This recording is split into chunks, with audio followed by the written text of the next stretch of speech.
ओम सच्चिदानंदेश्वराय नमो नमः।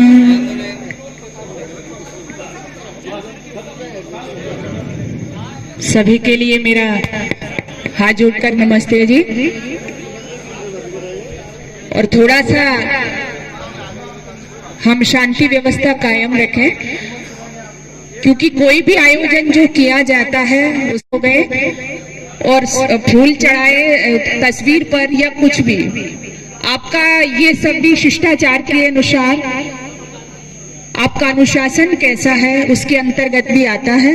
तो मेरा आप सबसे निवेदन है कि कृपया शांति व्यवस्था बनाए रखें। परमपिता परमात्मा की असीम कृपा है कि आज हम सभी मिलकर के बहुत सुंदर आयोजन यहाँ से आयोजित कर रहे हैं। शांति और एकांत के क्षणों में बैठ करके जब हम विचार और चिंतन करते हैं तो हमें जीवन की धन्यता का बोध होता है। और जीवन की धन्यता का बोध इसलिए होता है कि हमने ऐसी भूमि पर जन्म लिया है कि ये भूमि कभी भी वीर विहीन नहीं रही है। उन वीरों के अंतर्गत हम बहुत सारे नाम ले सकते हैं। बहुत सारे वीर और वीरांगनाएं धर्म की रक्षा के लिए, संस्कृति, सभ्यता, सदाचार, अपने राष्ट्र की रक्षा के लिए प्राणों को आहूत कर गए। ऐसी ही एक मैं कहूँ हस्ती जिनका आज हम यहाँ से गुणगान कर रहे हैं, जिनका नाम ले रहे हैं, महाराजा सूरजमल। सज्जनों, मैं आपको ध्यान दिलाना चाहती हूँ कि कोई भी महापुरुष जिसकी हम पुण्यतिथि, जयंती मनाते हैं, जिनके नाम पर हम आयोजन करते हैं, उस सबको मनाने का लक्ष्य क्या होता है, हमारा उद्देश्य क्या होता है। तो हम जिन भी महापुरुषों को याद करते हैं, मैं आपसे फिर कहना चाह रही हूँ कि थोड़ा सा आप हृदय गम करें कि जो देश के लिए कुछ करके जाते हैं हमारे महापुरुष, इसलिए हम उनका नाम लेते हैं। जो कौम के लिए, जो धर्म के लिए, जो संस्कृति के लिए, ऐसा ही एक नाम महाराजा सूरजमल का है, जिनको आज तक हम याद करते हैं। यदि हम इनको याद करेंगे सही अर्थों में, तो उनका याद करना यही है कि इनके अंदर जो देशभक्ति का, जो कौम का, जो धर्म के प्रति, जो माता बहनों की सम्मान के प्रति जो टीस इनके अंदर थी, जिनकी खातिर इन्होंने अपना बलिदान कर दिया, तो सच्ची श्रद्धांजलि इनके लिए केवल फूल चढ़ाने से नहीं, जब तक आपके जो जितने व्यक्ति यहाँ पर बैठे हुए हैं, आपके हृदय के अंदर ये भाव नहीं आएंगे, तब तक इनकी श्रद्धांजलि मनाने का कोई अर्थ नहीं है। तो नीतिकार कहता है, परिवर्तनशील संसारे मृतः कुवा न जायते, सजा तो ये न जाते न याति वंश समंतम। इस परिवर्तनशील संसार में कौन नहीं मरता है, कौन नहीं जन्म लेता है, लेकिन सज्जनों, जन्म लेना उसी का सार्थक है जो अपनी कौम को, अपने राष्ट्र को आगे बढ़ाता है, उसका नाम ऊंचा करता है। ऐसी ही एक शख्सियत थी महाराजा सूरजमल, जिनका आज हम गुणगान कर रहे हैं। तो इनकी वीरता के जो किस्से और कहानियां हैं, ये इसलिए है कि हम अपने नौजवानों को, हम अपने छोटे छोटे बच्चों को सिखाएं ताकि वो इनसे प्रेरणा लें। केवल इसलिए नहीं है कि इनके नाम पर हम लड़ाई झगड़े करें, केवल इसलिए नहीं है कि इनको केवल एक दिन निश्चित करके फूल चढ़ाएं। हो सकता है आप मेरी बातों से सहमत हो या न हो, लेकिन सच्ची श्रद्धांजलि यही है कि इनकी जो वीरता के किस्से हैं अपने बच्चों में दीजिए, संस्कार डालिए उनको, ये अपनी संस्कृति के प्रति, सभ्यता के प्रति मरना मिटना सिखाइए। आज हम मनाते रहे अपने महापुरुषों की जयंतियां, हम जय घोष करते रहे, उनके नारे हम बोलते गए, लेकिन हमारे नौजवान, हमारी संतति इनसे बहुत पीछे रह गई। और आज 25 दिसंबर आप लोगों को पता है, आप यहाँ पर बैठे हो, लेकिन आपके नन्हे नन्हे नौलियाल क्या मना रहे हैं जी? मुझे कहने की जरूरत नहीं है, आप सभी लोग जानते हैं, हम महाराजा सूरजमल की जय बोल रहे हैं, लड़ रहे हैं, लेकिन आपके घरों में, आपके नौनिहाल सेंटा क्लॉज क्रिसमस डे मना रहे हैं। क्या ऐसे ही महाराजा सूरजमल की जय होगी? इसलिए आइए हमारे संस्कार, हमारी संस्कृति अपने बच्चों में डालिए, तभी इनकी जयंती पुण्यतिथि मनाना सार्थक है। आज हमारा तो ये हो गया। राम, मुझे चंद पंक्तियां याद आ रही हैं। राम और कृष्ण जी के देश में तो रहते हैं, नारे खूब लगाए लोगों ने, लड़ाइयां लड़ी, लेकिन अपने अंदर झांक करके नहीं देखा।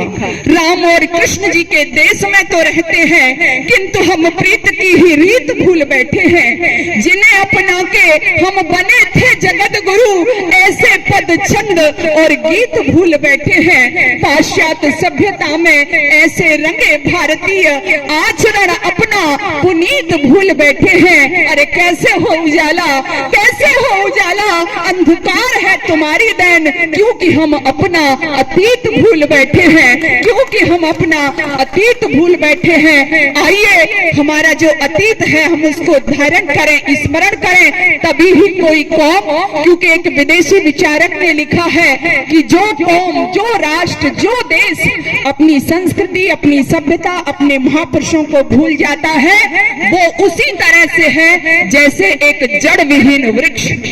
जड़ विहीन वृक्ष आपने देखा होगा, जड़ विहीन वृक्ष, वो अगर आप उसको रख दें तो जड़ से कटा हुआ वो वृक्ष कितने दिनों तक सुरक्षित रहेगा जी? बोलो आप ही बताओ। जड़ के बिना, यानी बिना मूल के कोई वृक्ष कितने दिनों तक ठीक रह सकता है, हरा भरा रह सकता है?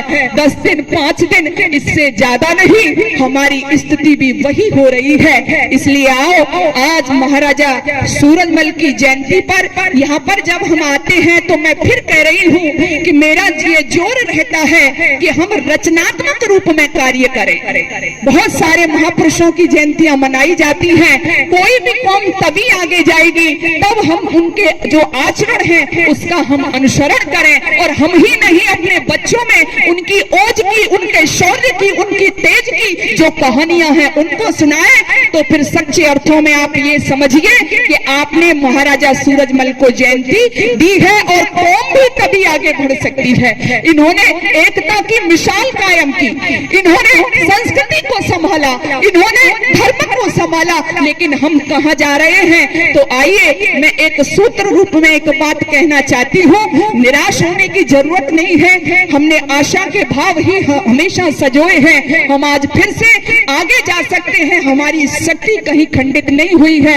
एक बात मुझे याद आ रही है, उसके बाद अपनी वाणी को विराम करूंगी। कहते हैं एक पहलवान जी थे, और पहलवान जी घूमने जाते थे, प्रातः भ्रमण करते थे, एक्सरसाइज करते थे। तो जैसे ही वो घूमने के लिए जाते थे, रास्ते में कुछ वृक्ष उनको मिलते थे।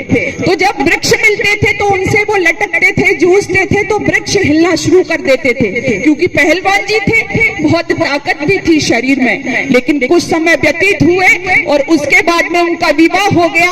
विवाह हो गए, 5 बेटे पैदा हो गए। कुछ दिनों के पश्चात उसी क्रम में वो फिर घूमने के लिए गए, लेकिन जब घूमने के लिए गए तो वही बात फिर याद आई। घूमते घूमते एक वृक्ष खड़ा हुआ था और उस पर वो लटके, लेकिन जैसे ही उस पर लटके तो क्या देखते हैं, वृक्ष कुछ भी हिला नहीं, खुद पहलवान जी उस पर लटके हुए रह गए। जब घर आए वापस बड़ा क्रोध आया, अपनी पत्नी से आकर के कहा कि तूने तो मेरा सब कुछ बर्बाद कर दिया, चौपट कर दिया। पहले जब मैं घूमने जाया करता था तो किसी भी वृक्ष पर लटकता था, वृक्ष हिल जाता था, इतनी ताकत थी मेरे शरीर में, लेकिन आज तो मेरा सब लुट चुका है, बर्बाद हो चुका है।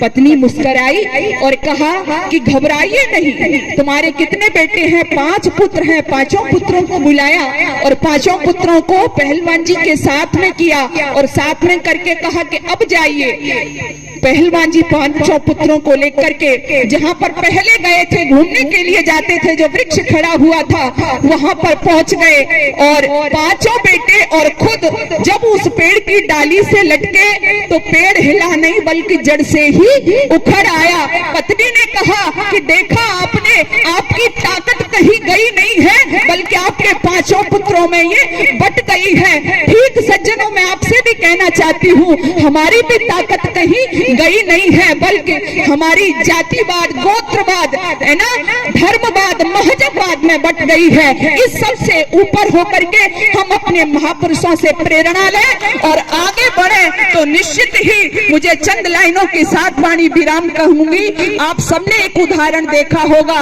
कविवर तेज सिंह ने लिखा है कि क्या वजह है दर्जी, क्या वजह है दर्जी कैंची से कपड़े को काटकर, क्या वजह है दर्जी कैंची से कपड़े को काटकर कैंची को हमेशा तले पांव के दबाता है।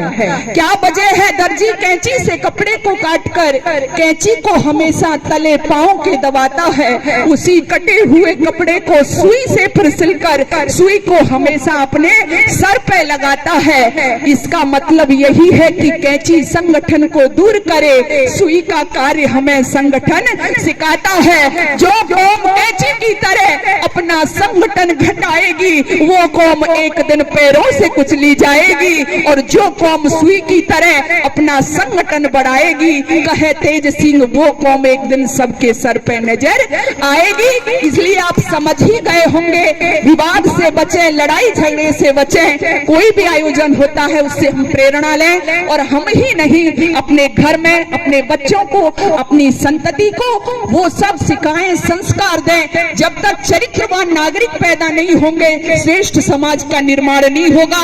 जब तक हम संस्कारित संतति इस दुनिया में नहीं लाएंगे, हमारा जो उद्देश्य है सबका उद्देश्य एक ही है, महान राष्ट्र हमारा बने, अच्छा समाज हमारा क्रिएट हो, तो तभी हम कर पाएंगे। मैं भी एक छोटा सा प्रयास इस दिशा में संस्कार जागृति मिशन के माध्यम से कर रही हूँ। आप सबका आशीर्वाद है, और भी मैं चाहूंगी आप जहाँ मेरा ये समझें कि इसके प्रति जहाँ भी कोई कार्य आप अपने बच्चों में, युवाओं में जो हमारी वैदिक संस्कृति है जो लोप हो रही है, हमारे संस्कार लोप हो रहे हैं, फिर से हम उनको अवगत कराएं तो एक श्रेष्ठ भारत, अच्छा भारत। और मैं तो कहूंगी आज जो महाराज सूरजमल की पुण्यतिथि के उपलक्ष्य में ये कार्यक्रम किया जा रहा है, बहुत बड़ा योद्धा, बहुत बड़ा नाम। हम चंद शब्दों में उनके बारे में कुछ कहना सूर्य को दीपक दिखाने के समान होगा। इसलिए बस मैं यही कहना चाहूंगी, इनसे प्रेरणा लेकर के स्वयं को और अपने परिवार को आगे बढ़ाएं, राष्ट्र का नाम